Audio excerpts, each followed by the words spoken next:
যেকোনো সিচুয়েশনে কাজ করার জন্য নির্বাচিত সরকারের জন্য তো সেটা অনেক সহজ হবে। স্বাভাবিকভাবে জনগণের আস্থা নিয়ে, জনগণের সমর্থন নিয়ে কাজ করতে হয়।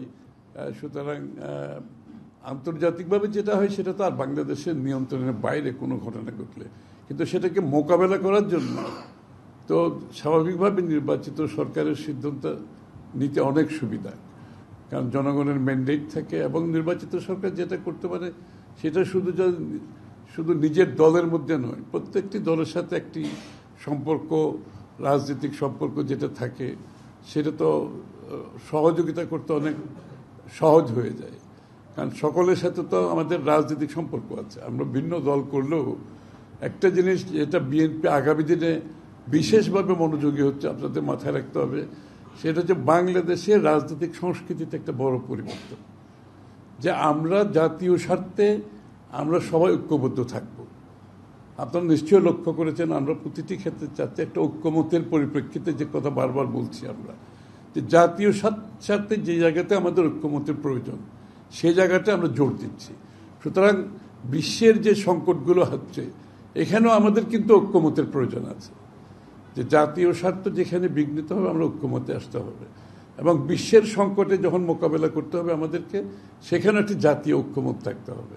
আমরা জাতি হিসাবে জাতির স্বার্থে, দেশের স্বার্থে ঐক্যমতের বাইরে যাওয়ার কোনো সুযোগ নাই, এবং বিএনপি সেই কাজটা খুব মনোযোগের সাথে করছে।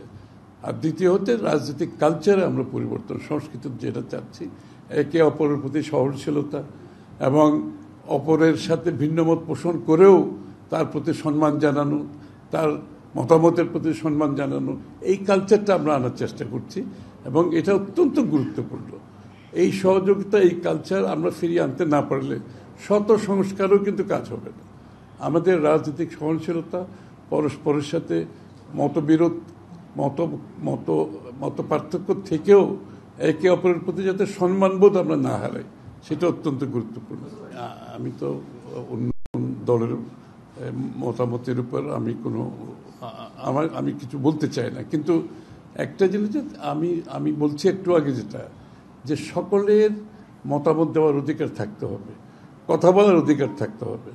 আমাদের মধ্যে মতৈক্য না হলেও, মতভেদ থাকলেও অপরের বক্তব্যের প্রতি আমাকে সম্মান থাকতে হবে, আমি অতটুকুই বলছি। আমার মনে হয় রমজানের আগে নির্বাচনের ব্যাপারে একটা জাতীয় ঐক্যমত আছে, এটা সবারই মতামত একটা, সেই জায়গাতে দ্বিমত কোথাও আছে আমরা মনে করি না, এখানে সবাই ঐক্যমত, কারণ এটা বিভিন্ন কারণে এই জায়গাতে আমরা এসেছি এবং জাতীয় এখানে ঐক্যমত পোষণ করছে। আমি মনে হয় এই সিদ্ধান্তের পরে জাতি অত্যন্ত, আপনারা নিশ্চয়ই আমার চেয়ে ভালো জানেন, জাতি কিন্তু অত্যন্ত আনন্দিত এরকম একটি সিদ্ধান্তে আসার পরে।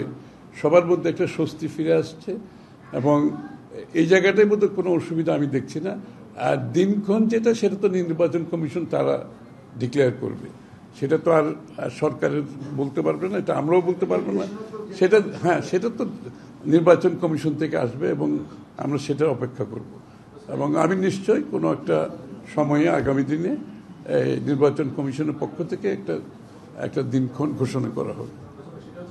তো এটার জন্য একটু তো আমাদের তো ধৈর্য থাকতে হবে, তাই না? একদম অস্থিরতার মধ্যে সার্বক্ষণিক থাকলে তো চলবে না, একটু তো ধৈর্য ধরতে হবে, জাতিকে একটু সহনশীল হতে হবে। সুতরাং আমার মনে হয় আমাদের মধ্যে আস্থারও একটা ব্যাপার আছে। আমরা যদি একেবারে আস্থাহীন হয়ে যাই, সেটা কিন্তু কোনো, আমি যে কালচারের কথা বলছি, যে সংস্কৃতির পরিবর্তনের কথা বলছি, আমরা সহনশীলতা, পরস্পর রেসপেক্ট থাকা, সেটার জন্য আমরা একটু ধৈর্যও থাকতে হবে, তো তাই না? একদম অস্থিরতার মধ্যে থাকলে তো সমস্যা, এবং এটা কোনো জাতির জন্য এটা কাম্য না, একটা অস্থিরতার মধ্যে দিন কাটানো। আমাদের মধ্যে আলাপ আলোচনা হয়েছে, একটু ধৈর্য ধরি এবং আমরা সঠিক পথে যাব। জাতি অবশ্যই একটা গণতান্ত্রিক পথে চলছে, আমরা সেটা সমাধান করতে পারবো একটা সুষ্ঠু নির্বাচনের মাধ্যমে। বাংলাদেশের গণতন্ত্র ফিরে আসবে, অতটুকু আস্থা আমাদের সকলকে রাখতে হবে। আন্তর্জাতিক পরিস্থিতির সাথে আমাদের নির্বাচনের তো কোনো সম্পর্ক নেই, নির্বাচনটা আমাদের অভ্যন্তরীণ ব্যাপার, এটার সাথে আন্তর্জাতিক পরিস্থিতির কোনো সম্পর্ক নেই, কোনো কারণ নেই। আইনগতভাবে যে কোর্টের রায় হয়েছে, নির্বাচন কমিশনের পক্ষ থেকে আসছে সব, সুতরাং সবাই একটা অপেক্ষায় আছে আর কি। আমরা দেখি সরকার কি সিদ্ধান্ত দেয়, একটু অপেক্ষা করি, একটু ধৈর্য ধরি আমরা। সরকার কি সিদ্ধান্ত দেয় আমরা অপেক্ষা করি, আমরা নিশ্চিতভাবে সরকার আইনের শাসনে বিশ্বাস করে, তো আমরা সবাই বিশ্বাস করি। সুতরাং আমরা একটু ধৈর্য ধরি, আমরা দেখি সরকার কি সিদ্ধান্ত নেয়।